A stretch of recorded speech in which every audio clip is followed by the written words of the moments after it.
anamtizama Musa na staajabu, anashangaa, anamwambia ewe Musa, hilo pia siyo la ajabu kwangu mimi. Acha nikuoneshe.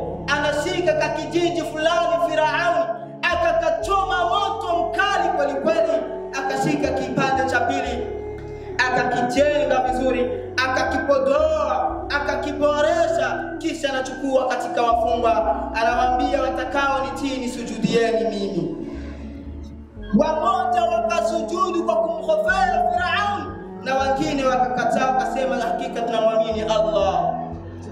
Baada kuona hao wamekataa kumsujudia Firauni, huyo Firauni akawazoa wote, akawatupa kule alipochoma moto.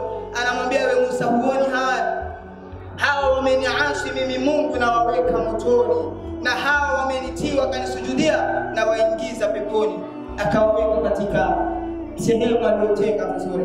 Huyu ni Firauni, anataka kushindana na Allah, lakini Allah ala kulli shay'in qadir, ni muweza juu ya kila jambo. Musa anafunuliwa na Allah jambo zito, anamwambia wa Firauni, Allah anaitoa jua huku mashariki, anaiteremsha magharibi, ili sasa wewe ni kuamini kwa asilimia, itoe magharibi uipandishe mashariki.